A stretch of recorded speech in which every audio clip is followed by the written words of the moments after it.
Saudari dan saudara yang terkasih di dalam Tuhan Yesus, marilah kita berdoa, doa yang diajarkan oleh Tuhan Yesus sendiri, dalam nama Bapa dan Putra dan Roh Kudus. Amin.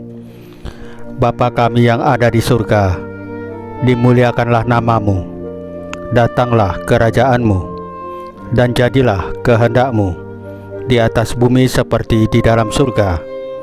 Berilah kami rejeki pada hari ini, dan ampunilah kesalahan kami, seperti kami pun mengampuni yang bersalah kepada kami.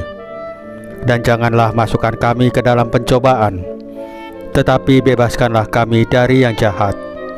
Ya Roh Kudus, hadirlah saat ini untuk memimpin dan membimbing kami dalam membaca firman Tuhan Yesus dan merenungkannya, sehingga kami dapat mengerti maknanya dan dapat kami laksanakan dalam hidup kami sehari-hari di tengah masyarakat kami.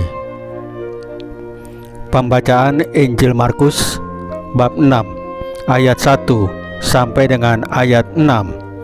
Yesus ditolak di Nazaret. Kemudian Yesus berangkat dari situ dan tiba di tempat asalnya, sedang murid-muridnya mengikuti dia.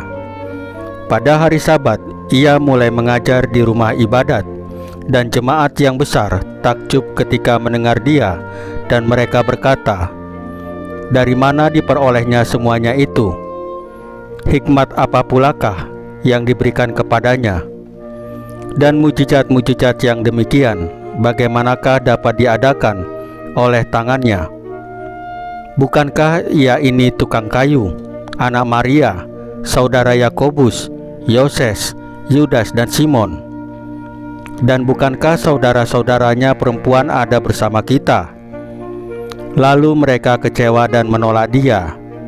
Maka Yesus berkata kepada mereka, "Seorang nabi dihormati di mana-mana, kecuali di tempat asalnya sendiri, di antara kaum keluarganya dan di rumahnya. Ia tidak dapat mengadakan satu mujizat pun di sana, kecuali menyembuhkan beberapa orang sakit dengan meletakkan tangannya atas mereka."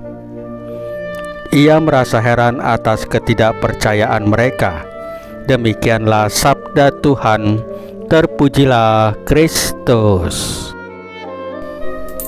Saudari dan saudara yang terkasih di dalam Tuhan Yesus, Injil hari ini mengajak kita untuk memiliki sikap rendah hati, saling menghormati, dan bersedia belajar dari orang lain. Dalam Markus bab 6 ayat 4, Tuhan Yesus mengatakan, "Seorang nabi tidak dihormati di tanah asalnya, di antara kaum keluarganya, dan di rumahnya sendiri." Kita mesti rendah hati dan terbuka untuk belajar dari orang lain, tanpa menghakimi atau meremehkan atau merendahkan mereka. Kita harus menghormati dan menghargai setiap individu tanpa memandang asal, status, atau pengetahuan mereka. Dan kita juga belajar untuk mengakui bahwa kita memiliki kelemahan dan keterbatasan. Renungan ini juga mengajak kita untuk menghadapi tantangan dan kesulitan yang mungkin kita hadapi ketika kita berusaha hidup sesuai dengan panggilan kita.